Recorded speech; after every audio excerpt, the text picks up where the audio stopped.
I really do think Vi's broken, right? You have all these pairings. Even Vi plus Veigar isn't that bad. You drop a cage. I will say about Veigar, just a change people didn't realize. Veigar's been rising up in priority because the range buffs to his Q and I believe his W, and it made his hard matchups a lot more playable and his easy matchups a lot better because he can farm from range and laning phase now, and it's generally not as painful. And we're seeing it rise a lot more, and it does offer a good setup. We're seeing Veigar Lee. You know, I haven't seen Veigar Vi personally myself, but still, it makes a lot of sense, and I'm glad to see it. But like you said, a lot of zone control coming out. I'm excited to see these team fights because I think that's where we're going to see the most action. I think you are correct on that front. For now, teams are just going to be playing it a little bit chill. Yeah. Cheeky little invade there from Verdant, or scouting mission more than an invade, I guess. To spot out what's going on, but not going to be able to find too much.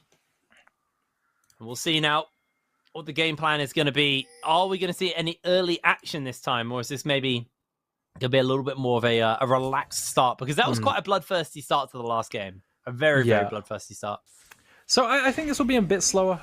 This one will be a bit slower. You don't have tools to directly shut down a bot lane, right? Despite having strong lane phase. What we're looking at with Draven here is a case of him just farming up, getting 1 million stacks, and then cashing out eventually, getting like 1,000 gold for free in the mid game. And that's the strength of Draven right now. Fun fact, Draven Bounty actually doesn't scale with KDA. Sorry, bounties in general don't scale with KDA. Sorry, I will start again. They don't scale with gold you have. Okay, they scale with how many kills you have and kills you have, right? So if you have a lot of gold from Draven Bounty, you don't actually get a bounty, right? You don't get a proper bounty in itself, and that makes Draven really OP. I remember Den Voxney talking about that. That was the most scuffed way to explain it, but I hope I got my message across. You know what? I actually have no idea what you're talking about. Like, We'll absolutely move on. It came out like word salad. It's completely fine. But top lane will be a little bit volatile. This is actually a Sion favorite matchup early, especially since the buffs. He has a lot of damage now on his kit, and it was actually a decent matchup in the past too. And I personally, whilst I think WoW's gangplank is good, it's not as good as his other champions. He did get a quadra kill, so maybe I'll eat my words in the past games.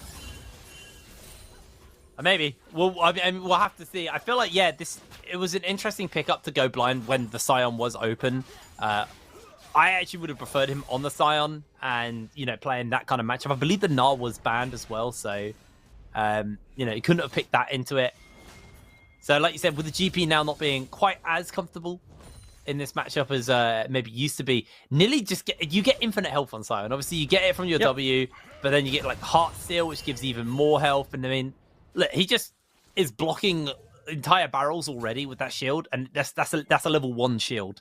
So it's already, it's going to be a match where, like, wow, he's not there to really do anything versus Nilly. He's there just to farm Q, stack that coal, and get his items ASAP.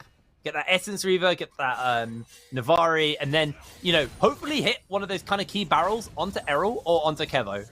Yeah, and we could see that WoW's actually getting punished a little bit. Doesn't matter in the end. He should be able to get to a point where he can recall with Sheen. He is by now, so maybe he'll have to recall earlier. So honestly, really good from Nilly. I think he can still afford it because he's probably running Futures Market, and from those CS numbers, it does look like it. Taxa is actually looking for potentially a dive. I don't think this is possible. So looks like it's just going to be vision down, and we're going to go back to our farming. It is going to be a slow game. There really aren't that many avenues of engage. I think Kalaya on this Nautilus might make a roam up later, or maybe they can look something bot lane, but realistically, I doubt it.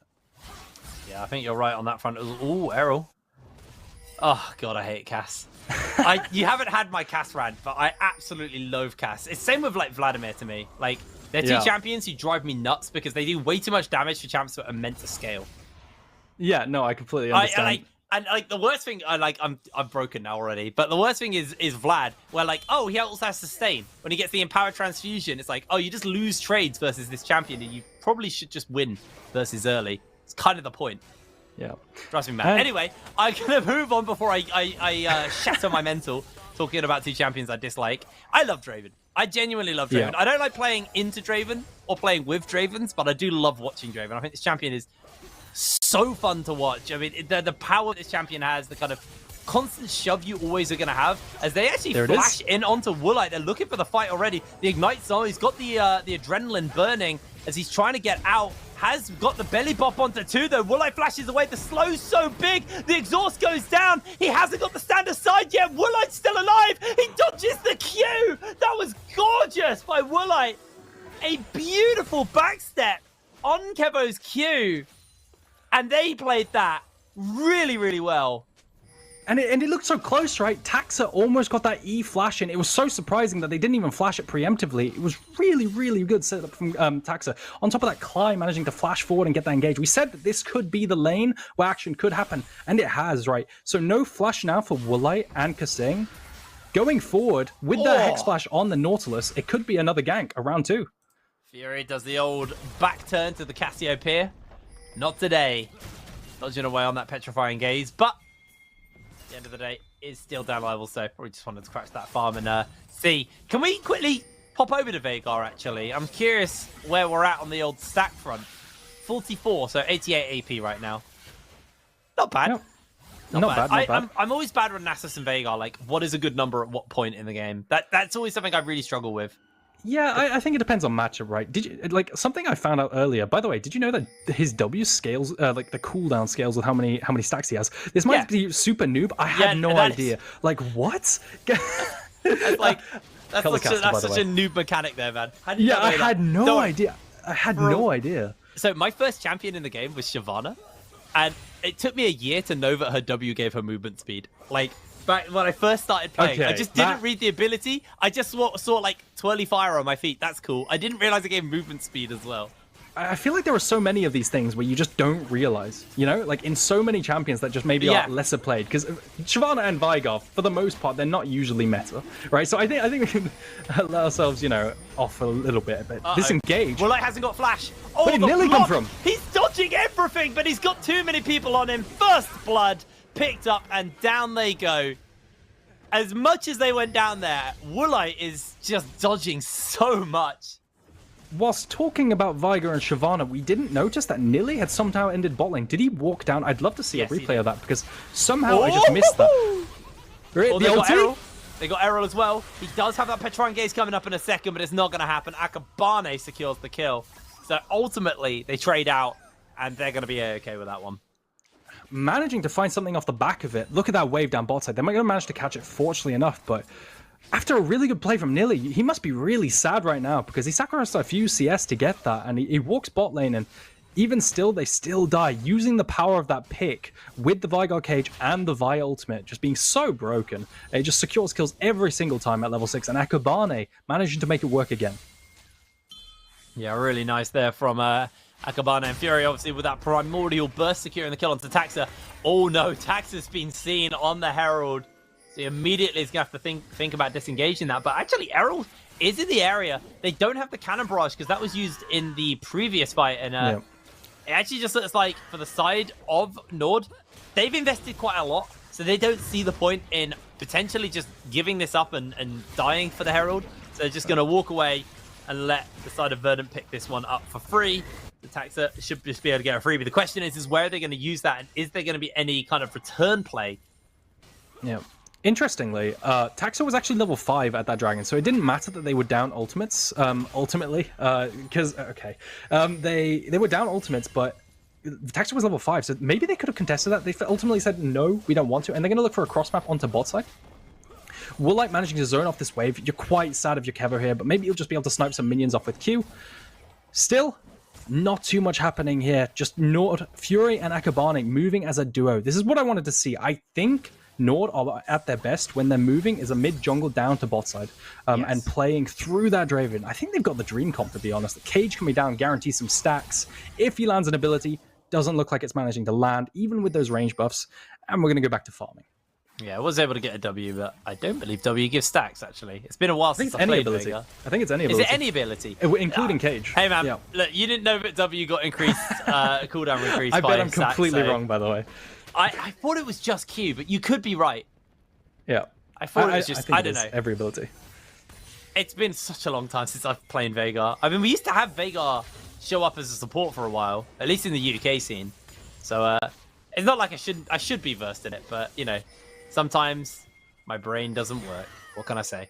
Anyway, Akabane is looking for something down in the bot lane, but Taxa's already been in the area and put a ghost ward down. So it's going to be a little bit hard to make a play there. That did deny Taxa from heralding on the bot side. And I think right now it's on Akabane to now read Taxa and see where he goes to stop any like plays into Heralds coming out and losing like a serious chunk of plates. So as you can see, it feels like Akabane is just always like a step behind Taxa and is just ready to show up if Taxus decides to start something. They're both pretty much always mirrored on their points of the map. And luckily for Akabane, all of the camps are pretty much gone, so it's going to be easy for him to kind of read and make this play. As it does look like Taxa may actually look to try and come up into the mid lane and maybe place a Herald. Cly's roaming down as well. There's a flash, there's a cast, there's the flash out from Fury. He dodges everything. Now, managing to survive the entire squad, holding that wave to last hit easily, but the Rift Herald is coming down. I've got to wonder if there was a time limit on that Herald. I didn't quite catch to see how much longer there was, but they feel like they need to use it right now, cracking that mid lane turret. I can understand that. Unfortunately, it doesn't do that much damage since the nerfs to the first Herald. Regardless, Herald down, dragging up soon. Let's see how they compare vision. Rakan moving in, Kasing on this Rakan moving in to secure vision right now. Rakan extremely safe as a vision placer. If he face checks someone and gets scared, he can instantly W out or E out, right? It's extremely easy, so you can expect him to go get some deep vision right now off of the recalls of Verdant as well. Absolutely. Well, this game's definitely taken a slower pace. Definitely, yeah. Compared to the previous game. Mostly because both teams aren't just running it into top side and just looking to fight endlessly. I do miss it, though. I do miss it. I miss it in a way, yeah. My voice is happy, but, you know, it gets to be saved at least for now. But I do expect at some point this game to blow wide open. 10 seconds until Dragon. Honestly, that could be a big moment as well.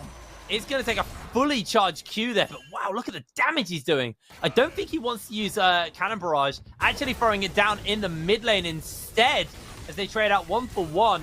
Support, though, getting a kill onto Fury, really, really big, because Fury's just used Teleport as well, so he will not be able to TP into any future action that does break out, as Woolite has to be a little bit careful here.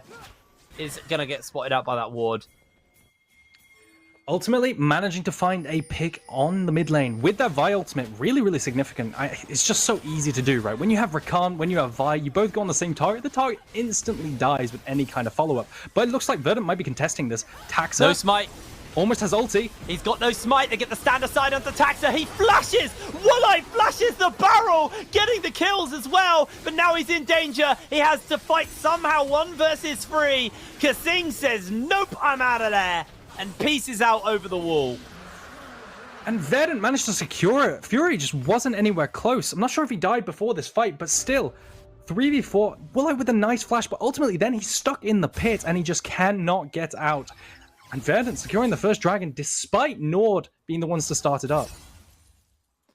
Yeah, when Fury did get killed mid lane, they traded Cly for Fury. And Cly, obviously, with the spellbook, had teleport on cooldown, couldn't get back into the lane. And ultimately, is going to have to move away. He's got himself the Leandri's Torment here. So obviously looking for that burn, that health percent burn. I think that will help when you're playing versus the likes of Nilly. But also, crucially, that passive cooldown reduction means he can just spam Q and cages, more importantly, later on in the game. Because those cages for zone control are going to be super, super big. As WoW experienced every GP player's pain there. The barrel contest. Super skill expressive. I think this is just going to be a turret play, right? Or is he too scared to go get it? I think he might be too scared with this almost 2-item spike. Wow, that Heartsteel proc, man. Sion does too much damage, you know? I'm part of the Church of Sion. I think he's unbelievable right now. But Heartsteel is not okay. It's not an okay item, man. It's just not alright. Not a fan. Anyway, see if any action is going to be looking to break out. We've got the Herald spawning fairly soon, so maybe the teams are going to look to put some attention towards there. Nilly was moving into the river just in case a fight did break out. He saw the Vi and he was a bit scared that maybe Kevo gets jumped onto. So he was just in position to ult in if something did break out. Ultimately, nothing does happen. Both teams are just going to step away and just contest this vision. Meanwhile, Errol just on split push duty as the group of people for NORD in the mid lane kind of basically just gave Errol a free shove and a bit of a CS denial to Fury. Yeah, and they're moving in for this second Herald. Second Herald is generally really valuable, especially for cracking mid when you can't walk up and hit it, which I think Verdant are having a bit like a hard time doing, especially with all the wave clear with barrels. You know, Vi got cage, they can't necessarily walk in because they're scared of getting picked. So this Herald really helped them crack open mid, because mid lane turret is incredibly important if you want to continue to make plays in the enemy jungle. This tower, I think it's just gonna go. Now, with that barrel contest, Nilly can probably just walk up and hit it. So it looks like First Blood turret is going to go over to the side of Verdant. Nilly taking it solo, getting the better of WoW in this laning phase. Yeah, I mean, it's such a brick wall, Sion. It's such a brick wall champion. It's very hard to get through. And, you know, I think until that last Whisper's picked up by WoW, he's really going to struggle. But you kind of have to go Navari. It's kind of the law to go Navari second. Obviously, just to keep your barrel stacks up after. Are we on the nerf where the barrels are all 18 seconds? Yes, I believe we're on 13.5. So we are on that nerf. So Navari is hyper important now because it used to be 18 and it goes to like 12. I'm about to hold that because the fight's breaking out. The cage goes down. Kevo's flashed onto. Kasing's going to try and keep the pressure up. The cask is huge. Kasing dodging away and Akabane will lose his life. The true shot barrage from Kevo saves the day as mid falls as well. NORD fumbling the fight.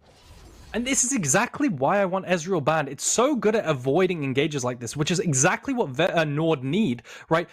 Akabane going in on this Vi needs to be followed up instantly by Kasing, but Kasing goes on another target because he can't quite reach Kevo just because of the distance that the Arcane Shift and Flash can cover. Unfortunate, if they're not all on the same target, they don't layer that cage, the Rakan knockup, and the Vi ultimate, they just can't kill anyone, and then they automatically lose the fight. It's exactly the same as last game. I also think that was, you know, because of how much distance was covered, Fury couldn't get the cage down to pin Kevo in place. Like, if that cage went down, Kevo dies because he would have got caught in the cage. He'd already used Shift and Flash, at which point Fury just presses R and he's pops. But because of that, just that distance, like you said, that distance covered made it so hard for them to follow up. And that's almost like the curse, the blessing and the curse of the Vi. She'll always follow, but I mean, she'll always follow. So in that case, goes a little bit too far away from the team and nothing they could do. Well, we've all seen Vi's who ult someone and that someone flashes into their turret and Vi just goes under in the turret, you know, and it just goes so terribly. It's pretty much that in a nutshell, but you can see because of the level of engage for both sides, teams are just kind of playing ARAM because they're too afraid their team will get engaged on, right? They just need someone to shadow permanently. Dragon going up, Akabane looks like he doesn't want to contest. Instead, what NORD have decided they're going to do, because they can't find that pick before Dragon, or don't think they can fight necessarily, they're going to cross-map onto top side. Maybe play for that tier 2 turret and the red buff, play for top lane camps, you know, make sure they get something here. It's going to be a little hard, though, because Nilly's moving over into the area. As actually, it looks like maybe NORD are feeling comfortable to step up. They got teleport on WoW and Nilly, and Dragon spawned up, and it looks like the resets are coming in. NORD, they don't feel comfortable contesting. So Dragon number 2 for the side of Verdant will get picked up by them. And they're one step closer towards this Ocean Soul. But this game is remarkably different to game number 1, which was just a bit of a kind of fanfare music, absolutely just kind of carnage. This second game, definitely a lot more macro focused. And I think that's part and due just to the teams, but also I think partly because NORD probably expected this to be a pretty easy win. I think looking at this, they probably went, okay, well, Verdant, you know, they beat Ruddy for whatever reason, Ruddy through, but they had the expectation that they were probably going to win this. And you could see that game 1, they felt so comfortable. Blind picking the Olaf, and, you know, they felt like they had a plan of how they were just going to 3-0 this day. But Verdant challenged them. So I think, you know, NORD are now playing a little bit more cautiously because they weren't expecting Verdant to show up in the manner they have. No, absolutely. I also think it's the nature of the compositions too. It's just so hard. Look at the level of disengage on the carries of Verdant, right? How do you actually engage onto them? Because they have so much peel innately in their kits, right? With the miasma and the arcane shift, as well as the champions around them having loads of disengage, which makes it incredibly hard to actually engage. On top of that, Ezreal actually outranges everyone on NORD's team. So I think it's a bit of a tall task to try and find picks on him. And I imagine we're not going to see that bounty taken for a long time until like one of the later dragons. Yeah, but I think you're probably going to be right on that front. It does feel like this is just going to be a farm and stack game, but a couple of things to kind of note means we'll be getting a whole bunch of stacks on that Adorations, which means that could be a big cash payout at some point. If it comes too late, it might not really matter, but there is a point where, you know, he wins a team fight, he gets a kill, especially if he kills Kevo. The amount of gold he's going to get is going to be brutal. So we'll have to keep our eyes on him on that front. On the other side, you got GP, who's just passively gets more gold because of his Q. Fury stacking up as well. I would like to, again, have a quick check-in on where he's at. He's currently got 376 AP, 212 stacks on the Veigar, so pretty healthy at this point.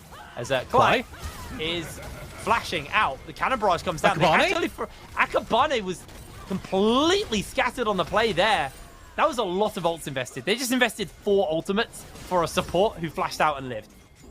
Right, so I thought I was getting deja vu, because typically when we see Klai try to get vision in topside river, he's often just inting, right? Like, he'll often just die, but he's so tanky and they're so far ahead that just doesn't happen. Akabane still tries to force the engage. I don't think they can contest this, you know? They have nothing to contest with. They could drop a Gangplank ulti on top of this, except it's not even on cooldown.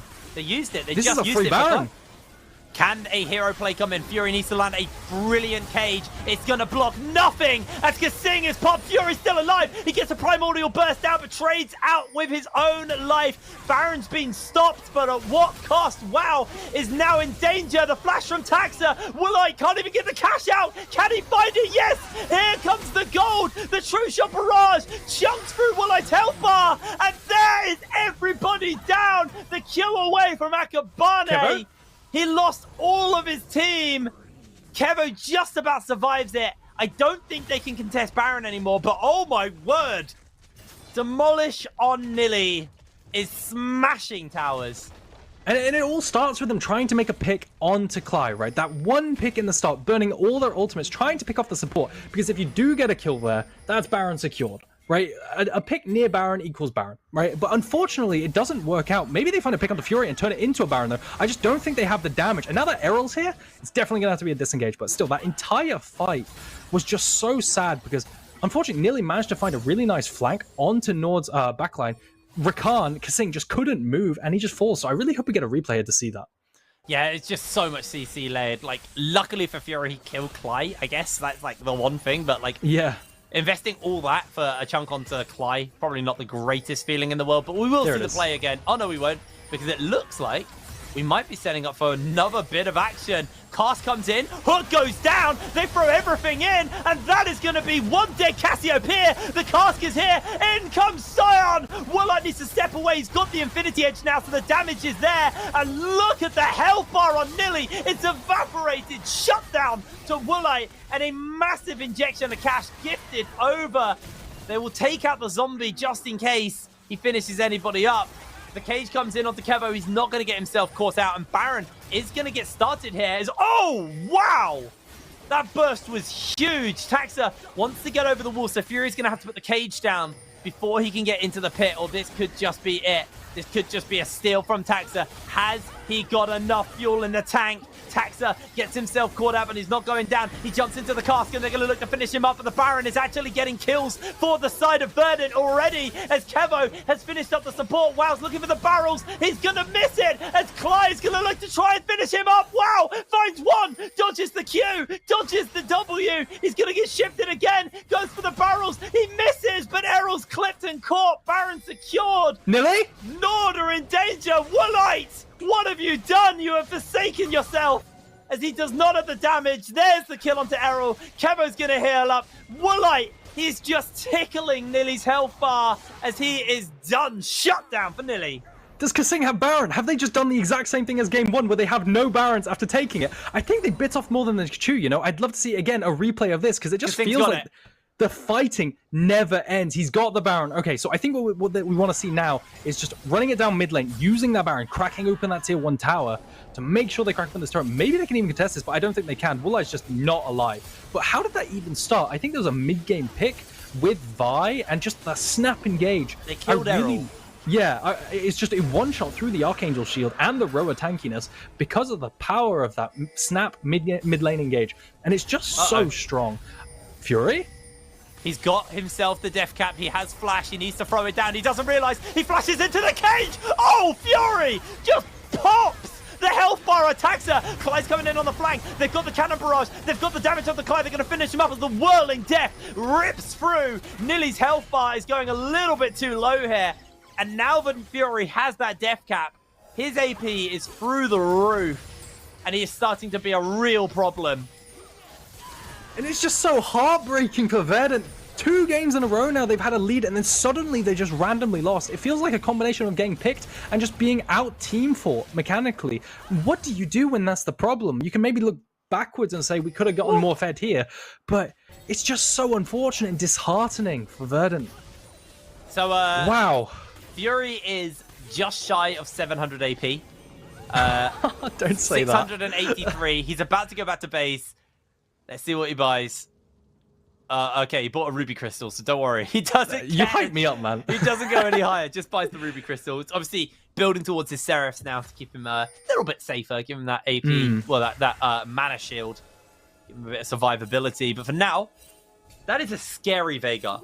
Errol though, on the cast, honestly, if he finds a Q onto Woolite, Woolite's in serious danger. He's going to get just mega slowed down, and he won't be able to move. And I mean, Woolite now, 3 items. He's got himself the Immortal Reminder. He's got the Lord Doms. He's got the Infinity Edge and the Kraken Slayer. There's a lot of burst now coming out from NORD, and I think that's quite scary. Is Cask is used just to disengage for now. It looks like NORD are just going to look to try and step back after taking tier 2. Nilly not really going to be a fun angle on the Scion there, but Cly is in either no man's land. An insane pick here, or he is about to get himself taken out as he gets the ult off on to 1 for the moment. Fury, I think you might be dead, my friend, as he is picked up. What a flank from Cly on this Nautilus. Honestly, he just comes up with the most creative stuff every game. I absolutely love it. I really want them to take away this Nautilus. He's so good on it. But yeah, that long con flank, it finds them pick and maybe it'll even skill them the tier 2 tower. This could be what they need to get back in the game. Yeah, it looks like it probably will result in this tier 2 tower. I don't think it's going to be result in anything else. There is still a GP who can basically one-shot this tower, this wave of minions, although it's holding those barrels. There goes the wave. They are going to keep the pressure up. They jump in. They get everything onto Akabane. He launches in. Kasing finds the knockup. The cannon barrage is doing work here. It's doing numbers. Woolite gets the damage off, and it's secured by their GP. Wow.